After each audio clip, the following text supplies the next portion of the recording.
warahmatullahi wabarakatuh. Perkenalkan, nama saya Aziza Azahra dengan nomor NIM 1902080003.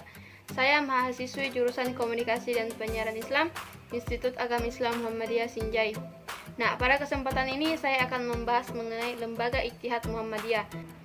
Berbicara mengenai Lembaga Ijtihad Muhammadiyah, lembaga yang diberikan kewenangan mengenai persoalan-persoalan keislaman hingga menetapkan putusan hukum adalah Majelis Tarjih. Nah, pada kesempatan ini saya akan membahas mengenai sejarah Majelis Tarjih, tugas, fungsi, dan wewenang Majelis Tarjih. Nah, yang pertama yang akan saya bahas yaitu mengenai sejarah Majelis Tarjih.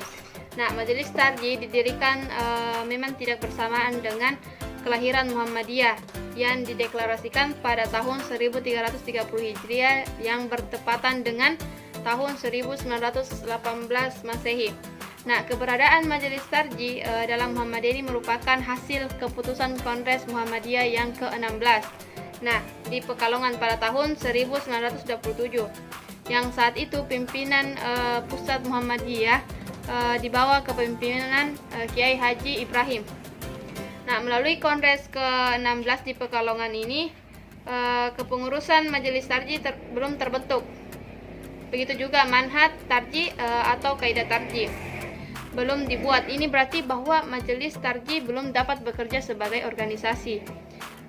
Untuk melengkapi kepengurusan dan kelengkapan lainnya dari Majelis Tarjih yang baru diputuskan, Kongres ke-16 di Pekalongan ini membentuk sebuah komisi untuk dapat mempersiapkan segala sesuatunya yang berkaitan dengan Majelis Tarjih itu sendiri, termasuk di dalamnya kaidah tarjih.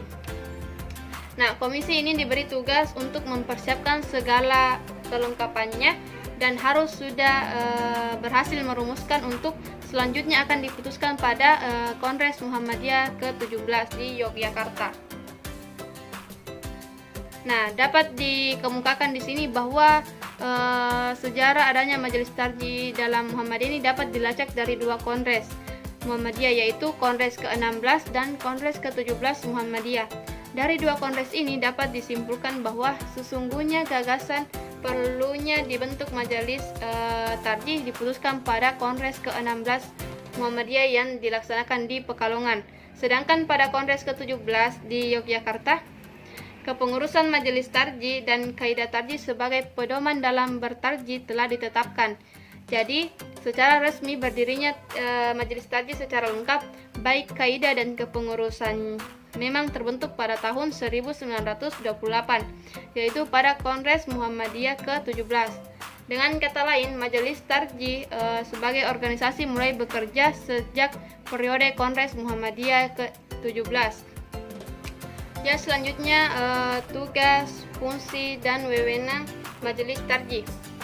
Dalam ayat 2 pasal 5 disebutkan bahwa kalau dipandang perlu anggota persyarikatan dapat diangkat sebagai anggota Majelis Tarjih.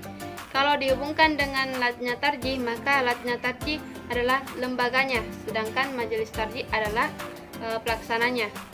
Nah, tugas Lajnah Tarjih sebagai lembaga ada 5, yaitu yang pertama, mempergiat pengkajian dan penelitian ajaran Islam dalam rangka pelaksanaan tajdid dan antisipasi perkembangan masyarakat. Kedua, menyampaikan fatwa dan pertimbangan kepada pimpinan persyarikatan guna membentuk kebijakan dalam menjalankan kepemimpinan dan membimbing umat anggota dan keluarga Muhammadiyah. Yang ketiga, mendampingi dan membantu pimpinan persyarikatan dalam membimbing anggota melaksanakan ajaran Islam.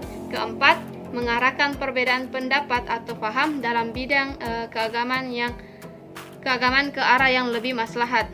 Dan yang kelima, hal-hal lain di bidang keagamaan yang diserahkan oleh pimpinan persyarikatan. Nah, adapun fungsi Lajnah Tarjih, yaitu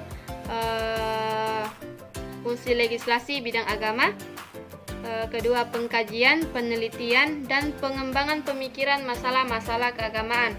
Ketiga, memberi fatwa di bidang keagamaan. Dan yang keempat, menyalurkan perbedaan pendapat atau paham dalam bidang keagamaan. Nah, sedangkan wewenang Lajnah Tarjih yaitu ada 5 juga. Yang pertama, membahas dan membuat keputusan dalam bidang agama. Terus kedua, memberi fatwa dan nasihat. Ketiga, memberikan penjelasan yang bersifat penafsiran terhadap keputusan lajnah. Yang keempat, menyebarkan keputusan lajnah. Dan yang kelima, menyalurkan perbedaan pendapat dan paham keagamaan. Ya, mungkin itulah yang bisa saya jelaskan mengenai Lembaga Ittihad Muhammadiyah. Lebih dan kurangnya mohon dimaafkan.